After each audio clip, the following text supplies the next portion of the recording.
Biocultores, buenas noches, bienvenidos a una emisión más de Bioethics News y como cada lunes que transmitimos les tenemos a un extraordinario o extraordinaria invitada que hoy, como siempre, no es la excepción. Me place enormemente darle la bienvenida a la doctora Irene Córdoba Jiménez, quien es doctora en Ciencias de la Salud Pública por la Universidad de Guadalajara y es consejera consultiva de la CONBioética, Comisión Nacional de Bioética, aquí en México. Y que realmente hoy vamos a atender un tema que, fíjense, pocas veces, seamos honestos, pocas veces se incluye en la temática bioética y, sin embargo, nunca deja de ser fuente justo de la reflexión, el tema que vamos a atender hoy. Mientras, permítanme por favor darle la bienvenida a la doctora Córdoba. Doctora, buenas noches, bienvenida a esta su casa, Cultivemos Bioética.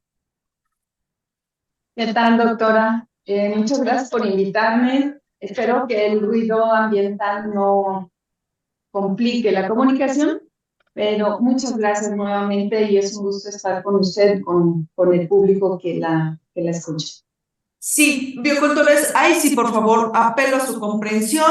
Si escuchan de pronto ya aquí unos aullidos que parece que estamos en el cementerio, es que de plano creo, no me cabe la menor duda que ya están aquí entre nosotros nuestros seres queridos y Capi y compañía, Dios mío, está desde antier que no caben. Así que apelo a su comprensión si de pronto el ruido ambiental nos supera.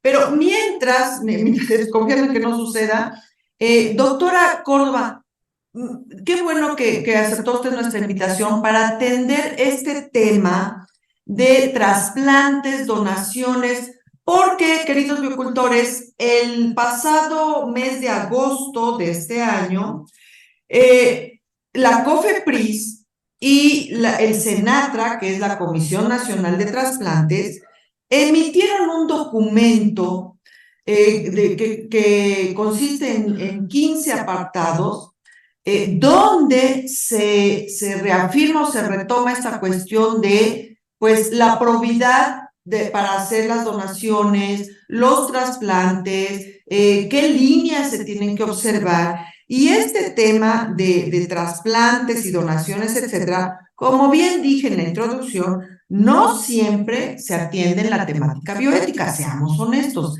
y sin embargo está plagada de problemas, dilemas, conflictos y sobre todo temas de corrupción. Luego entonces, estas dos entidades, la COFEPRIS y el SENATRA, emiten un documento que se llama Alta Directiva Sanitaria, así se llama. Lo pueden consultar en la página oficial del gobierno, del gobierno, y donde, repito, en 15 apartados, pues hacen este recalque de las normas, de las reglas que se deben observar para poder hacer donaciones en el marco de ético y legal.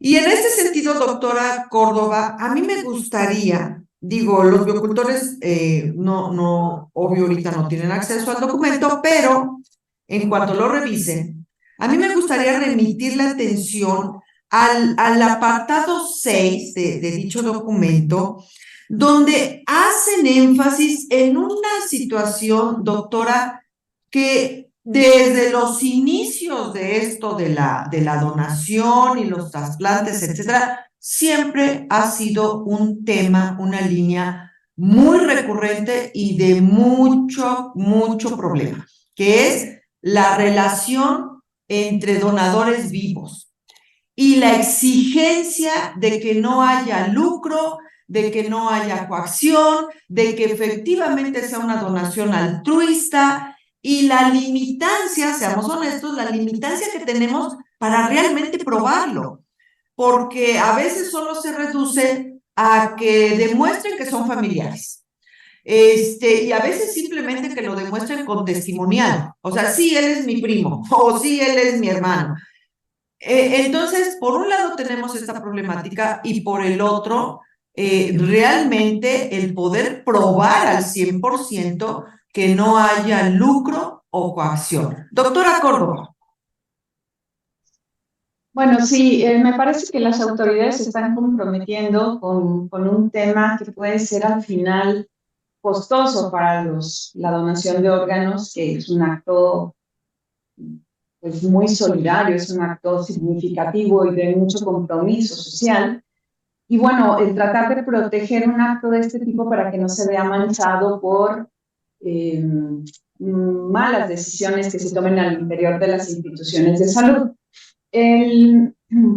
La donación de vivo, es decir, obtener un órgano de una persona viva y sana para una persona que requiere un trasplante como la mejor estrategia para recuperar su salud, está rodeada de una serie de principios y uno de ellos justamente es el altruismo, ¿no? El que de alguna manera también existe la limitación jurídica de no vender los órganos o partes de nuestro cuerpo a otra persona, lo que nos pondría en una situación compleja. Esta situación del no lucro con las partes del cuerpo obedece sobre todo a la protección de los grupos más vulnerables.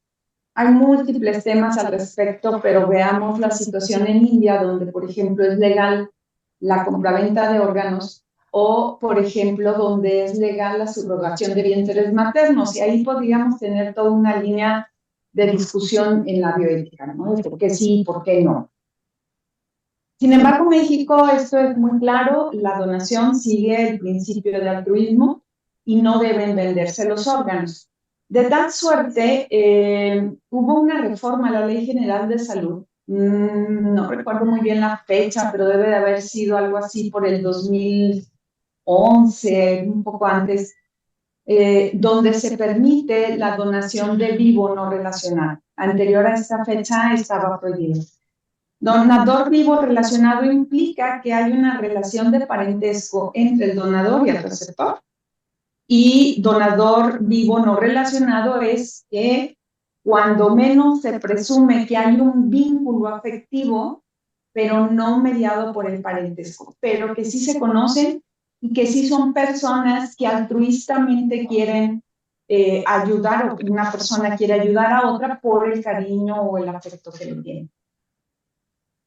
Si no existen estas condiciones, la donación no puede llevarse a cabo. La donación de vivo no puede llevarse a cabo porque se presume que exista o que las probabilidades, cuando no existe esta relación afectiva entre las personas, entonces implicaría un acto de comercio de esto, ¿no? Entonces, lo que hace la COFEPRIS y el Centro Nacional de Trasplantes al respecto es decir, bueno, vamos recordándole a los programas de trasplantes que este es un tema sensible y que para que se pueda lograr una donación, los comités internos de trasplante deben de probar o cerciorarse de la existencia de ese vínculo con documentos probatorios, no solamente de dicho, sino también con documentos probatorios, y que estos documentos probatorios tendrán que apuntarse en el acta que los comités deben de hacer en donde autoricen la donación entre dos personas. Los documentos probatorios en el caso de las personas vinculadas por parentesco son muy evidentes, las actas de nacimiento especialmente que los vinculen, pero en el caso de las personas no relacionadas tendría que haber una serie de documentos que dejaran en clara esa relación. Pienso, por ejemplo, en fotografías, ¿no? Fotografías de conviviendo de tiempo atrás o cosas por el estilo que den muestra clara de ello.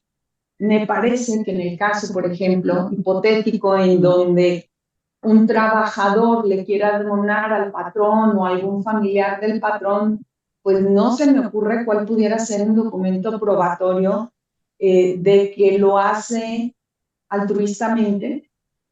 Y se me ocurren múltiples razones para suponer que existe una relación o una decisión de donar que no está mediada por el altruismo. Probablemente puede haber presión laboral de perder su empleo si no dona, o puede ser que se le dé algún beneficio económico extraordinario o de bienes patrimoniales o de cualquier tipo, ¿no?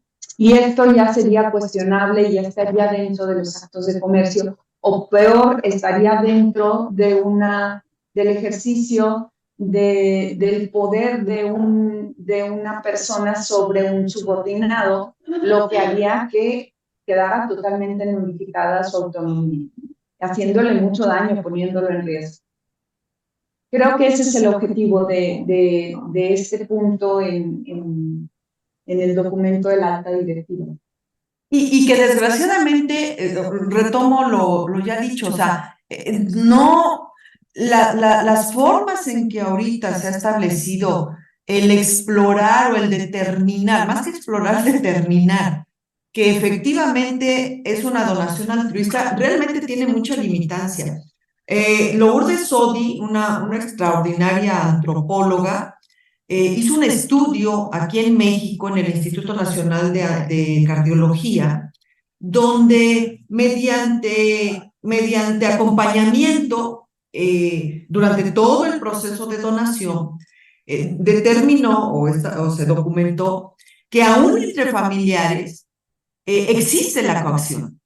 O sea, el donador, una vez que el potencial donador queda etiquetado como potencial donador, entra en una especie de presión interna de la familia donde ya se vuelve una obligatoriedad donar, porque si no, como que él es el culpable de que el otro se va a morir si no le dona. Entonces, aún dentro de vínculos que se pueden demostrar abiertamente que hay parentesco, etcétera, el altruismo en su sentido más puro no se da tan abiertamente. Hay coacción, hay presión.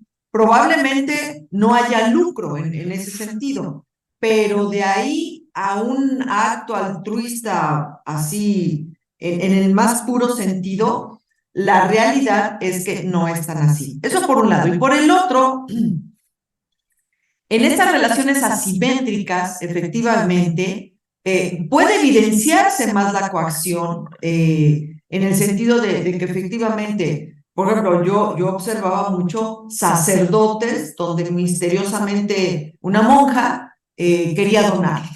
Entonces, en estas relaciones asimétricas de poder o de cierta jerarquía o de cierta superioridad o ventaja con respecto al otro, pues es más fácil sospechar la coacción y ese es el punto, o sea, cómo demostrar al 100% que efectivamente no hay coacción y que efectivamente no hay lucro. Porque los acuerdos, muchas veces los acuerdos de beneficio hacia el donador, pues no están en papel escrito. O sea, no se hacen a veces mediante un documento formal, sino muchas veces son acuerdos tras bambalinas, pues, ¿cómo los demuestras? Entonces, a mí me parece, por un lado, que digo, no es que esté mal la exigencia, no es que esté mal el esfuerzo por demostrar que son donaciones sin lucro y sin coacción, pero a mí me parece que hay una enorme limitancia en los mecanismos que ahorita están establecidos. Y que dentro del protocolo, también seamos honestos, dentro del protocolo, bueno, hoy estoy muy, seamos honestos, pero dentro del protocolo de donación, la evaluación psicológica tampoco da para mucho, porque la pregunta es muy lineal, o sea, y la respuesta, pues, es obvia de antemano, o sea, si quiere usted donarle a su hermano, de modo que le diga, no quiero donarle, pero me siento, o sea, sí quiero, y menos si hay un acuerdo de beneficio lucrativo para alguien. Entonces, aquí creo que acabamos apelando a algo que en México es muy riesgoso de pronto apelar y que sin embargo la esperanza no se le niega a nadie, ni siquiera a México mismo, y es pues a la honestidad de la gente, a que de verdad sea un acto altruista. Que no es cosa menor, que no es cosa menor, es decir, me parece que los valores de pronto se han visto como cuestiones subjetivas sin mucho valor sobre por ejemplo, los elementos materiales, ¿no? Que parecieran en ocasiones ser más importantes, pero el regreso a la honestidad me parece que es la única cosa que nos puede ayudar a resolver muchos de los conflictos que están pasando y que representa un esfuerzo no solamente humano, o de valores, sino también un esfuerzo intelectual importante de ser crítico con nuestras acciones y crítico con las consecuencias de las mismas, ¿no? No es cualquier cosa, me parece que no es fácil de resolver. Justo en este asunto vamos viendo cómo se involucran y esto exige un trabajo intelectual importante, ¿no? Es decir, hay un problema en la donación de órganos entre vivos. Pensemos que le vamos a quitar a una persona sana un órgano, la vamos a poner en riesgo. Y ese riesgo es, puede ser, está debidamente justificado porque no es para cualquier cosa, es para ayudarle a otra persona a recuperar su salud y de una situación que lo incapacita y que lo lleva a la muerte, ¿no? No es cualquier cosa, pensémoslo en ese sentido, la donación vale la pena. Y es un acto que debería de ser reconocido. Ahora, lo que se pide en honestidad es que no haya un acto de comercio en ese proceso, ¿no? Que esto sea gratuito, por lo tanto altruista, pero que además tenga la característica en función de que se le está poniendo en riesgo a alguien sano al quitarle el órgano, al someterlo en una cirugía que no necesita, que exista un consentimiento informado, voluntario, en tanto consentimiento, sin el ejercicio de la fuerza, de la presión, del poder, de esta subordinación de la que hablábamos hace un momento. Entonces, en primer lugar, la fórmula del parentesco, pues como dice bien, no quita que existan parientes con menos recursos económicos y parientes con más recursos económicos, ¿no? O sea, esto tiene que verse ahí, pero que nunca va a salir a la luz y que me parece que no vamos a tener la condición de saber cuándo entre los parientes existe una transacción económica, primero. Y segunda, el tema del consentimiento, y ese está muy mediado por las cuestiones de género. Cuando vemos las estadísticas de donación en México, donación de vivos, y vemos ya las características sociodemográficas, donan más las mujeres y reciben menos, por ejemplo, ¿no? Y creo, si no mal recuerdo, ese estudio que usted mencionaba, hay un cierto componente al respecto, ¿no? Mujeres solteras, sin hijos, sin trabajo, que de alguna manera son presionados por la familia para actuar como donantes, ¿no? Y que ciertamente, existiendo el fenómeno y habiendo sido descrito el compromiso en honestidad y en profesionalidad al interior de los programas de trasplante debería ser que el protocolo incluyera esos elementos. Buscara los elementos de presión sobre la potencial donante cuando sea una mujer y cuando tenga esas características y saber cómo fue que se tomó la decisión, qué elementos estuvieron presentes para ello, ¿no? Entonces, más allá de preguntar, ¿verdad que si quieres donar? No, habría que indagar un poco más. Y lo mismo ocurre, o debería ocurrir, cuando la relación es de vivo no relacionado. Y deberíamos sospecharlo, sobre todo cuando donante y receptor tienen códigos postales tan lejanos, ¿no? Creo que allí deberíamos de tener mayor sospecha y entonces abusar la racionalidad, dice Diego Gracia, ¿no? Abusar la racionalidad y buscar y cuestionar y dudar de estas cuestiones. Así pues, digo, creo que el esfuerzo en ese sentido debería de ser para proteger al donante, sí para proteger al receptor también, pero en el ánimo de que esto se convierta en un proceso confiable que pueda alentar a la sociedad a contribuir con la donación cadavérica, porque una cosa va a tener impacto en la otra. Y ahorita mencionó un término que me lleva a otra cuestión cuando hay que profundizar más. Y en mi humilde opinión, que ya saben que la H en mí no suena mucho, pero a mí me parece que ahí es donde debería de ponerse un punto en alguna I, porque sobre todo cuando el donador son personas con cierto déficit cognitivo, por ejemplo, y que no tienen toda la capacidad en pleno para tomar decisiones y que la familia los antepone como donadores, altruistas. Entonces, ahora sí que vamos a sacrificar al más débil para beneficiar al que consideramos más valioso para nosotros porque está en plenitud de sus facultades. Y entonces llevan a la prima quinta que sufre síndrome de Down o que tiene síndrome de Down o que tiene alguna otra facultad mermada y ofrezcámosla como donadora. En mi opinión, ese tipo de personas no deberían considerarse donadores porque Es ilegal. porque me parece que se exponen sin por una presión y de pronto ni presión, sino porque la decisión la toman otros en lugar de ellos. Entonces, sí es un tema. Adelante, doctora.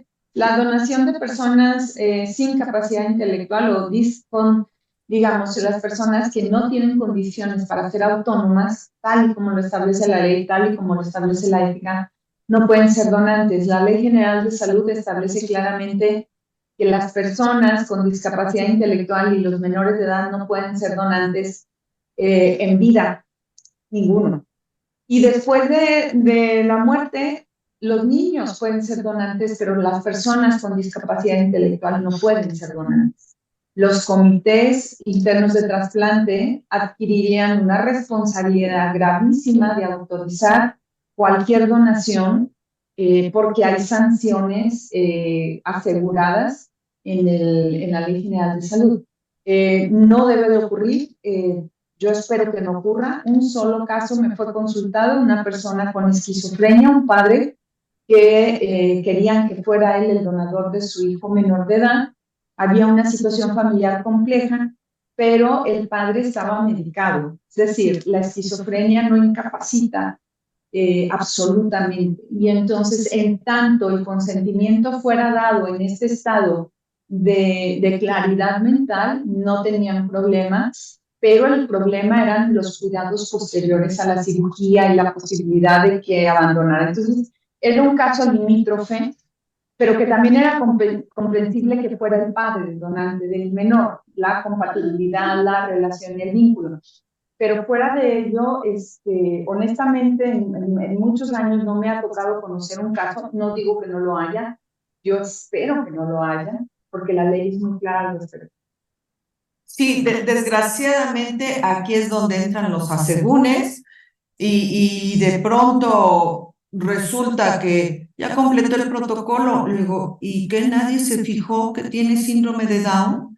Entonces, de ahí la importancia de enfatizar una y otra vez el conocimiento de la ley para evitar caer en estas dispersiones que a todas luces están obedeciendo a presiones sociales de alguna familia en específico o algunos otros intereses que no son, estrictamente hablando, los que marcan la ley. Y hablando de intereses, quisiera traslapar también la discusión, doctora, a otro punto de este documento, Biocultores, que lo pueden consultar en la página del gobierno que se llama Alta Directiva Sanitaria para Donación y Trasplantes, emitida el pasado mes de agosto, o sea, está recién elaborada, emitida por la COFEPRIS y el SENATRA con respecto a los lineamientos que deben observarse para la donación y trasplante de tejidos y órganos.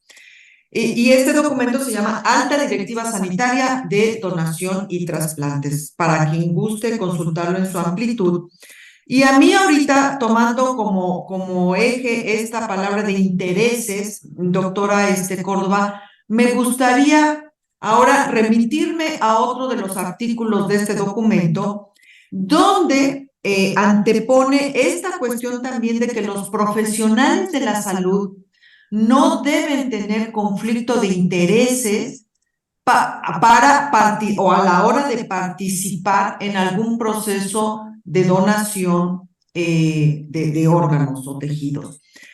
Porque pues, es lo mismo, o sea, digo, de pronto no queremos mencionar la palabra, pero pues seamos honestos, lo que se impone es estos riesgos de corrupción a la hora de, ya sea entre familiares, estar ya comercializando órganos o los médicos tener conflicto de intereses a la hora de participar en estos procesos, donde resulta que el potencial receptor de la institución no califica, por la razón que usted quiera, pero resulta que a veces ese mismo potencial receptor resulta que sí calificó o en otra institución o en la privada. Y dentro, y entonces ahí dice uno, ¿cómo que aquí no calificó? Y el mismo receptor en otras circunstancias sí calificó. Entonces, aquí tenemos también este serio recordatorio a esta cuestión del conflicto de intereses. Doctora Córdoba.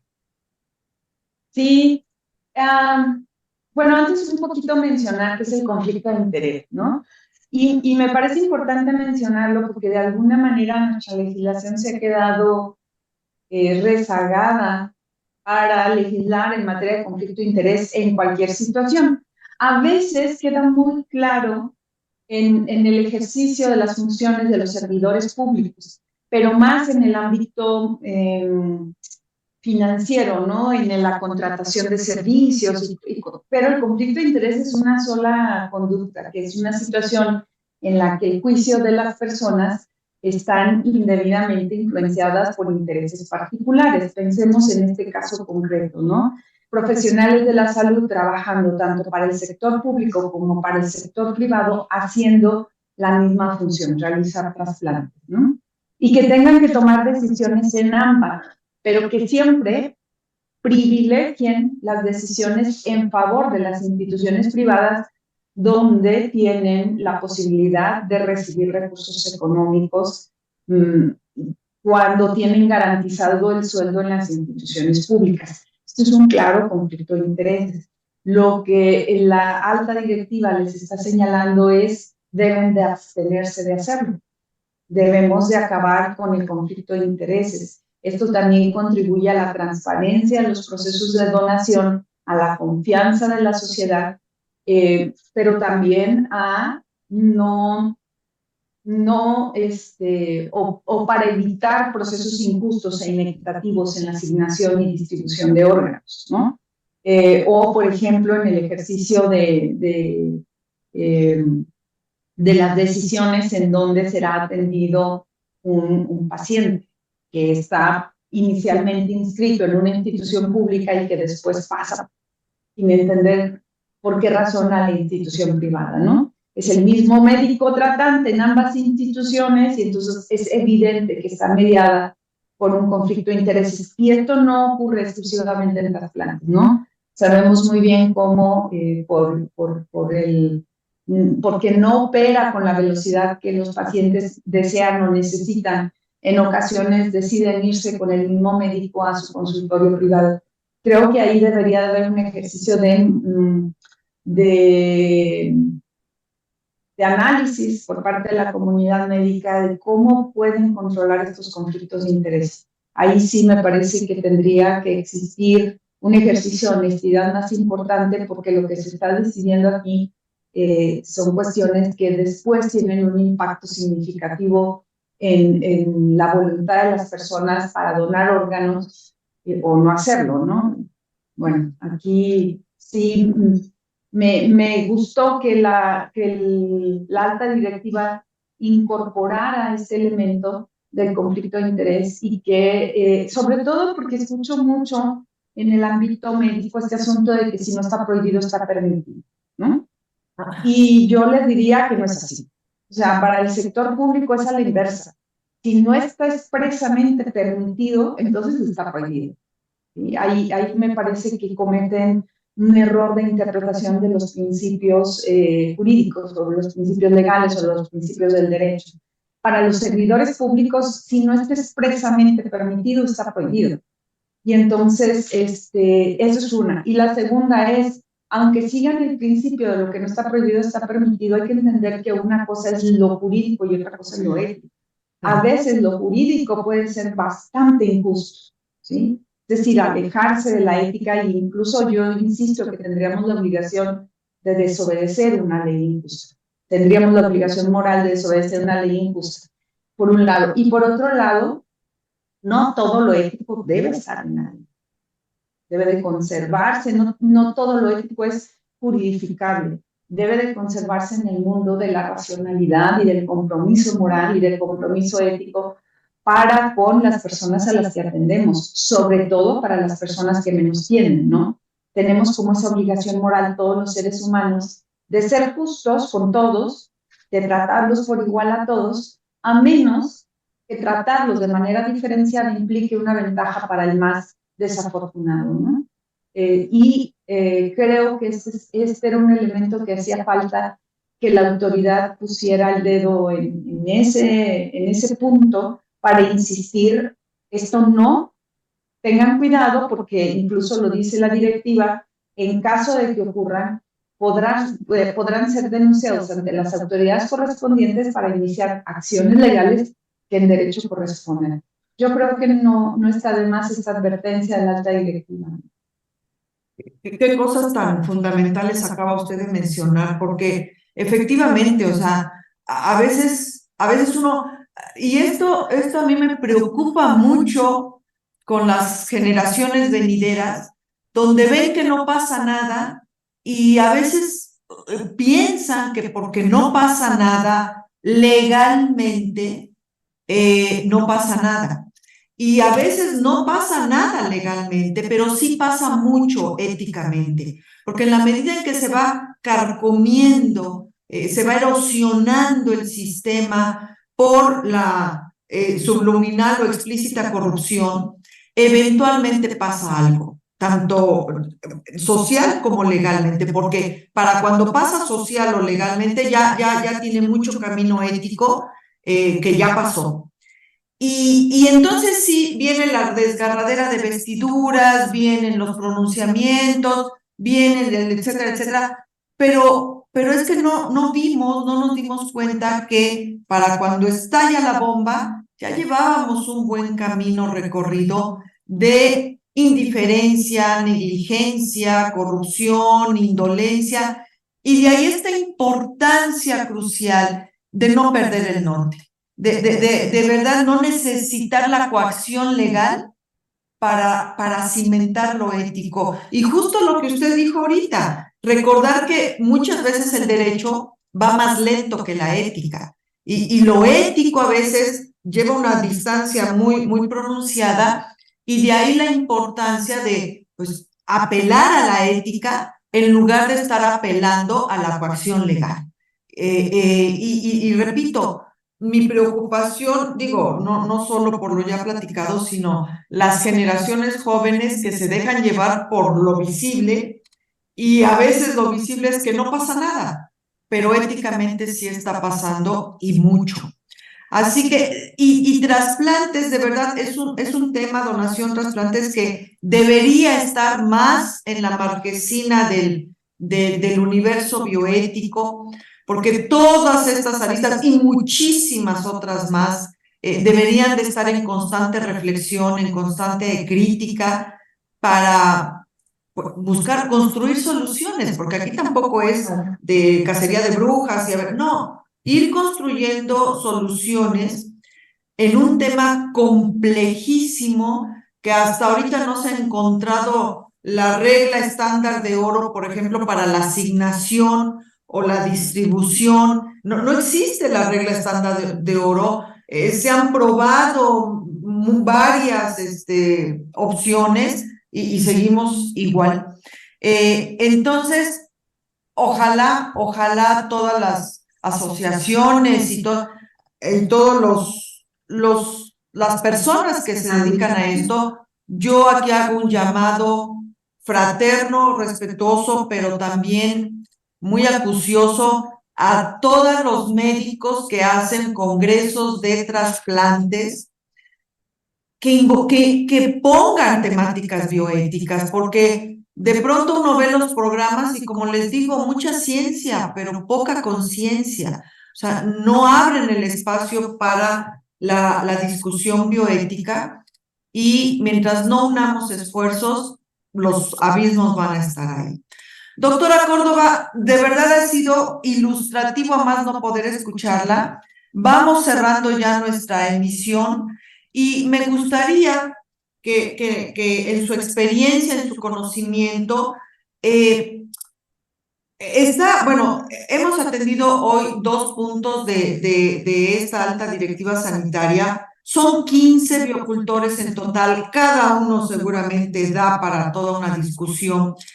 Pero para ir cerrando nuestro programa, doctora Córdoba, efectivamente, por un lado es la no comercialización, la no corrupción, el tratar de que la donación sea lo más altruista y de preferencia un altruismo puro, pero también efectivamente el altruismo, o sea, la trayectoria que sigue el donador es muy injusta. O sea, a veces pierde dinero, trabajo, salud, por todo el estrés que le representa estar mal comidos, mal dormidos, mal todo. Llegan a la donación ya verdaderamente fragmentados, y a veces solo les queda ahí, pues, una satisfacción muy grande de haber ayudado a alguien, pero con muchas heridas internas por lo que significa el proceso.